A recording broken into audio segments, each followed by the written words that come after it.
Hello y'all, welcome back to the channel. If you don't know me, my name is Macy Ruiz and I'm a watercolor and acrylic artist in Savannah, Georgia.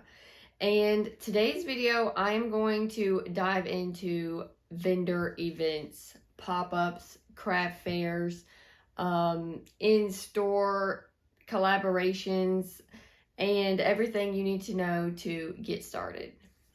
All right, so number one, the most important thing is finding the events.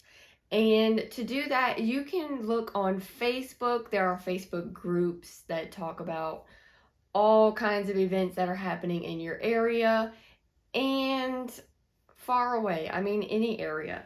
So definitely look on Facebook. Another place you can look is called Eventbrite, and you just type in where you want to do an event at, and it'll show you everything that's happening currently and in the future. Another way that I find events is looking at other artists on Facebook or Instagram that are in my area, and I see what events they're going to, and I kind of pick and choose what events that I think my ideal customer will be going to.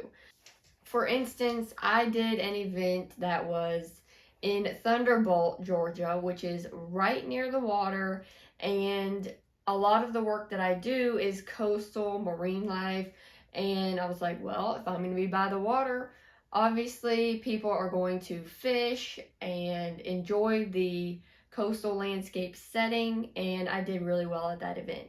So keep that in mind when you're choosing your events. Moving on to the second thing, after you find an event, you need to do a setup.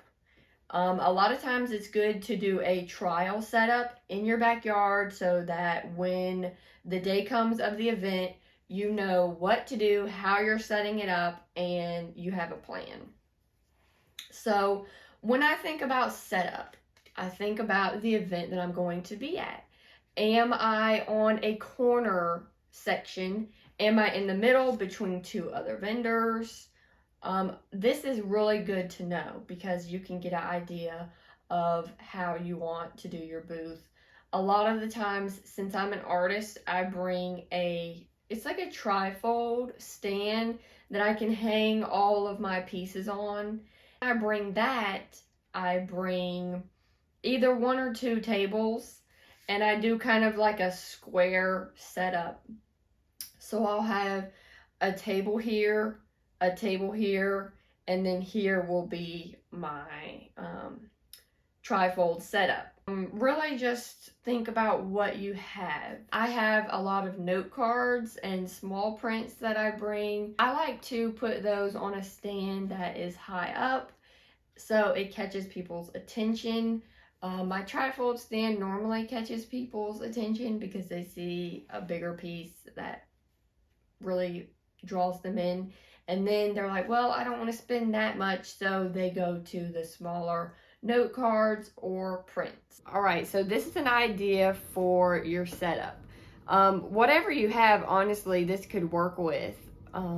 So I got these crates from Michael's on sale. I'm sure they have them at Hobby Lobby, Ross, all the places, okay? Amazon. But this crate I use to hold my framed prints or coasters or really anything. You can see I have them in some bubble wrap. So you can package all your stuff in these crates. And then when you get there, you can take all the things out and put them on your display.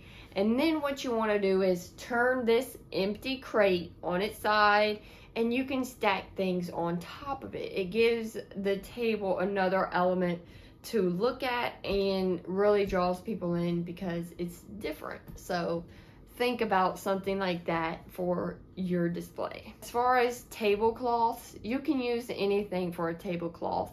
You can use an old bed sheet. Me personally, I went a little crazy with the tablecloths. I went and got some printed tablecloths that have my logo on them, and I made them black because Things get dirty at events, especially outside events. It was an extra expense, but to me, it was worth it and really elevates your booth. Another very crucial thing is a sign. You definitely want a sign saying who you are, what your brand is, your logo, and you can set it up with a string at the top of your tent, or you can even hang it on your, like in front of your tablecloth in the front. Get creative with it. It doesn't have to be super complicated, so don't make it super complicated, okay? This is also very important. I got a few important things in here, but get weights for your tent. You might think, oh, it's not windy, my tent will be fine. It's not fine. I have personally had my tent blow into the trees. Thankfully, it went up over all of my stuff and then went into the trees, but I wasn't set up all the way when this happened. I was like in the process of setting up, and I was like, oh, I'll put the weights on in a little bit. I want to go ahead and get my table ready, and it blew away. So as soon as you put your tent up, you need at least 15-pound weights on each leg of the tent, and put those on as soon as the tent goes up, please. One last tip with the setup is also tear down.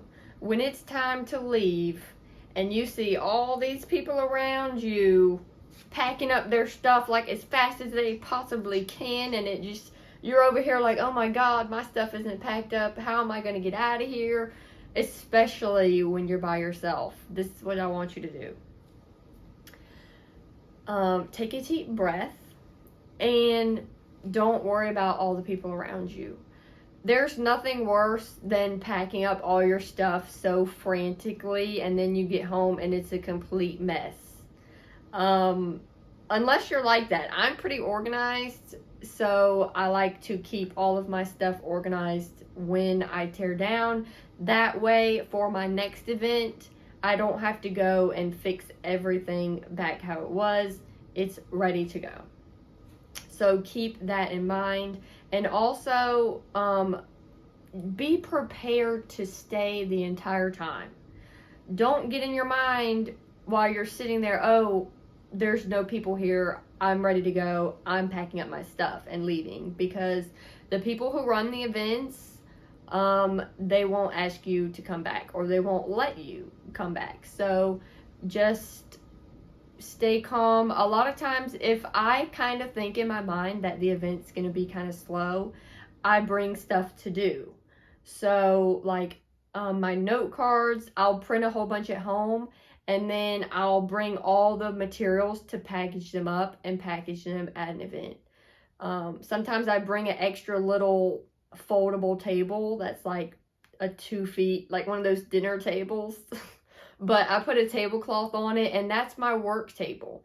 I can do stuff like that, even work on a painting.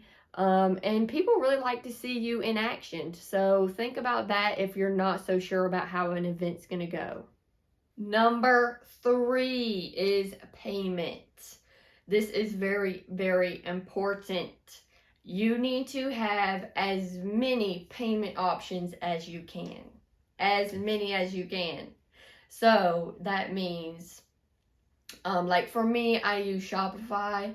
So I did purchase a Shopify card reader. I think it was like $40 or $50, but it always works. It's Bluetooth. It does the tap to pay. These days, I think you can even do tap to pay through the Shopify POS app. So you've got options. You also want to have, just choose your main ones, but you definitely want to have some form of online payment like Zelle, Cash App, Venmo. I'm sure there are some other ones out there, but those are the ones that I use. I want to have Apple Pay, which if you're using Shopify, that's through the Shopify service. And also cash. If you're doing cash, you need to have at least $50 in change. You want 20s, 10s, 5s, and 1s, and also some coins, because some people are very particular and they want their change, like their actual change, back. So keep that in mind. And when I do events, I bring like a cash box. I got it from Walmart for like $10. I'll show it to you. This is it. She's beautiful. And this way I have a key on it. I can lock it when I go use the restroom or have to leave my booth for any reason. I lock it and take the key with me. So in here, I'll show you. I have my change. This is the card reader that I use, and it also has a swipe and a chip insert and the tap, just in case, you know, older folks, they don't really have the tap or the chip, so keep that in mind. And then I have this thing that I laminated, got fancy with it, you know, but it has my Zelle, Venmo, and Cash App QR codes that people can scan and pay me, and just make sure to check on your phone that you actually got the payment before they leave. And other than that, I will move to step 4, which is the checkout process. You need to think about how your customers are going to buy something and how you're going to package it when they purchase. So that brings me to my next thing. I have like a basket full of all of my bags. If people get prints, I go ahead and put it in a rigid mailer so that it doesn't get, you know, bent in any way while they're walking around or traveling. Some of these people are traveling. So keep that in mind, and make sure that if you sell like a framed print, you wrap it in bubble wrap and then you put it in a bag so that it stays beautiful through their travels home. And I guess I'll go get that for you and show you.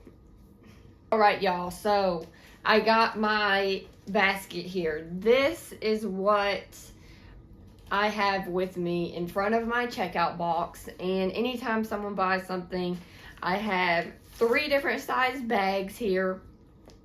And I also have these for my stickers. If someone gets like a few stickers, I put them in here, and it already has my business card in there. And I also have like some, what is this, packaging paper. And sometimes if I have a lot of time, I'll fold up their product that they got, like tissue paper, with this and put it in the bag really cute. And I also like to throw in a thank you card. So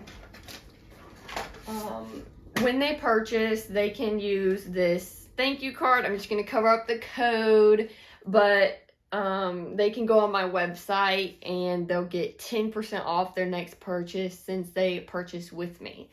So I like to have that. Since I'm an artist, a lot of people that come around ask me about commissions. And I do like to do commissions, a few of them I pick and choose. But I also like to have a commission sheet with me. And I keep all of this in my checkout box. But this is like an average custom price sheet. So it really gives people an idea of my prices and what they want before they contact me. And I only give it to certain people that I can tell are serious about getting a piece. And they can take this home. It has sizes on there and prices and some of the different things I offer, like watercolor paintings, acrylic on canvas, and acrylic on wood. So they get to go home, measure their space, know what size, and know pretty much what it's going to cost. So that's been really helpful also.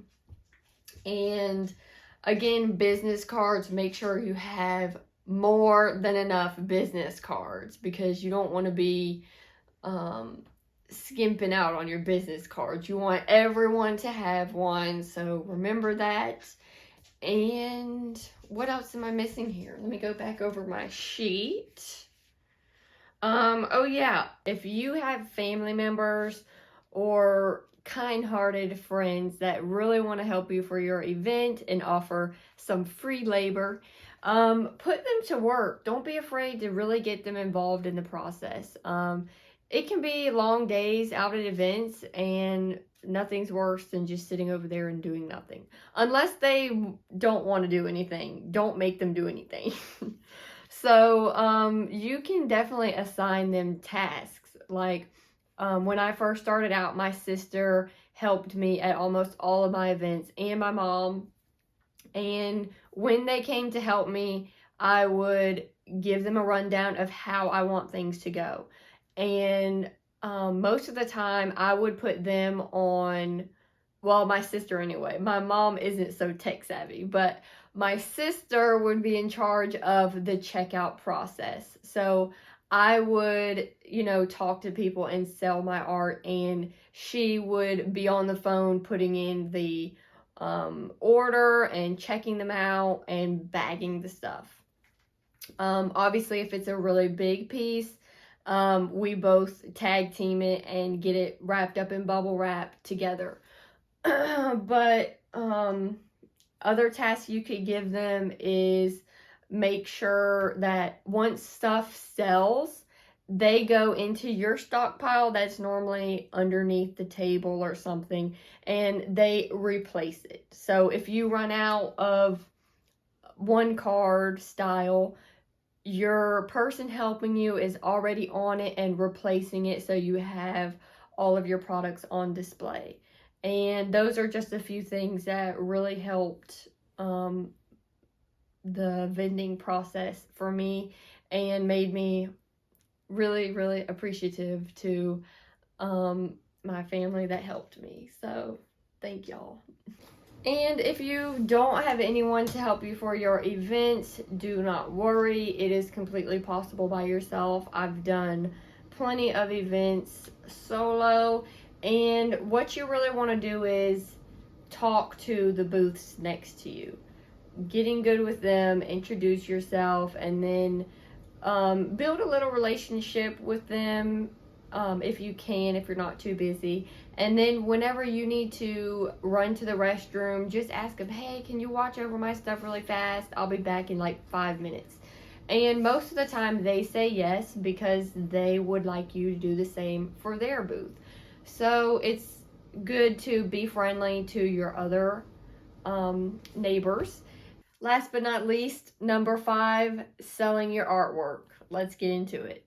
As soon as people come up into your booth, some people do not like it when you don't say nothing, when you just try to ignore them until they talk to you.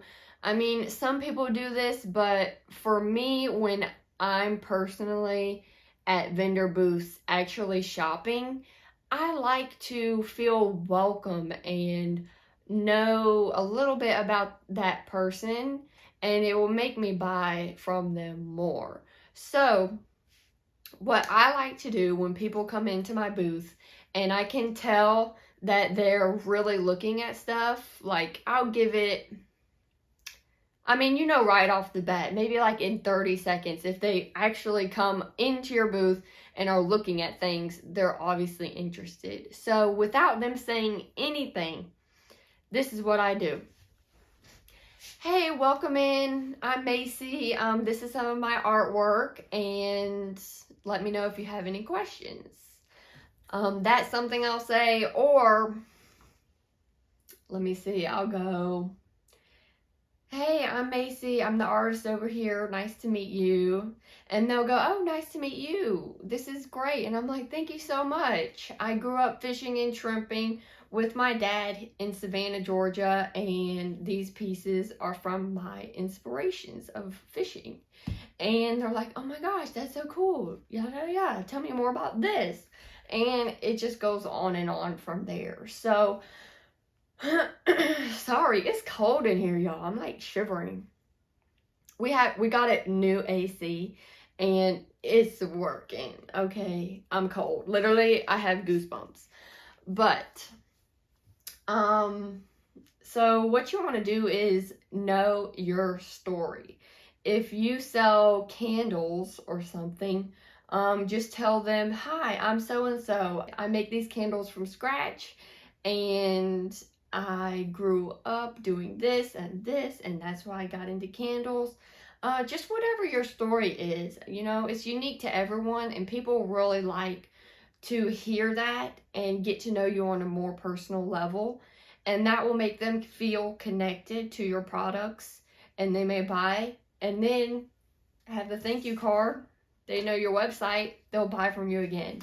So it's like a trickle effect. But y'all, I almost forgot a very important thing.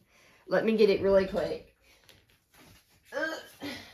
And that is an email sign up sheet. Okay, I'm gonna move this so I don't show y'all people's email. But